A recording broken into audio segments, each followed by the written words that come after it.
Hello friends, இது உங்கள் empty பாட்டில். Sun டிவில ரோஜா சீரியல் மூலம் ரொம்ப பிரபலமானவர் சிம்பு சூரியன் அவர்கள்.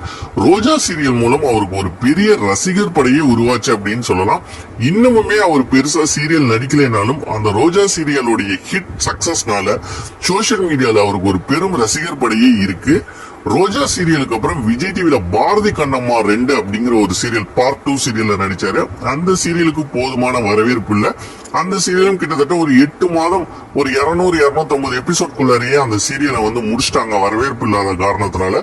அதுக்கப்புறம் ஜி தமிழ வீரா அப்படிங்கிற ஒரு சீரியல்ல அவர் நடிச்சாரு. அது ஒரு கேமியோ ரோல் தான். அதுக்கப்புறம் மறுபடியும் ஜி தமிழ்ல கெட்டி மேளம் அப்படிங்கிற ஒரு சீரியல்ல நடிச்சிட்டு வந்துட்டு இருந்தாரு. ஆரம்பத்துல அந்த சீரியல்ல அவருக்கு ஒரு ஸ்ட்ராங்கான ரோல் இல்லைனாலும் போக போக அவரோட ரோல் தான் எல்லாருக்கும் ரொம்ப கவரும்படி இருந்தது. ஒரு நல்ல பேர் வாங்கிட்டு வந்த டைம்ல அந்த சீரியல்ல இருந்து அவர் விலகிட்டாரு. கிட்டத்தட்ட இப்ப அந்த சீரியல்ல இருந்தும் விலகி அவர் ஒரு 6 மாதம் கிட்ட ஆயிடுச்சு.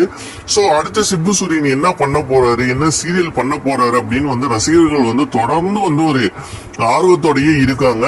அவர் சீரியல் நடிக்கலைனாலும் ஒரு புது சீரியல் நடிக்கணும் அப்படிங்கறதுல ரசிகர்கள் பெரும் ஆர்வம் கொண்டுட்டு இருக்காங்க. நம்மளும் ஏற்கனவே ஒரு நியூஸ்ல சொல்லியிருந்தோம், அவர் சன் டிவில ஒரு புதிய சீரியல் நடிக்கிறதுக்கான வாய்ப்பு இருக்குன்னு. இப்ப கிட்டத்தட்ட அது உறுதியாயிருச்சு. சாரிகாமா நிறுவனமே தயாரிக்கலைனாலும் ராதிகா அவர்கள் ஒரு சீரியல் தயாரிக்கிறதா இருக்கு சன் டிவில. அதுலயும் லீடா சிம்பு சூரியன் நடிக்கிறதுக்கான சான்சஸ் இருக்கிறதா சொல்றாங்க. இல்ல சாரிகாமாவோட நிறுவனத்தோட ஒரு சீரியல்ல கூட அவர் திருப்பி ரீஎன்ட்ரி கொடுக்கறதுக்கான சான்ஸ் இருக்குன்னு சொல்றாங்க. கூடிய விரைவிலேயே 9 o'clock ஒரு புது சீரியலை சன் டிவி கொண்டு வர போறாங்க.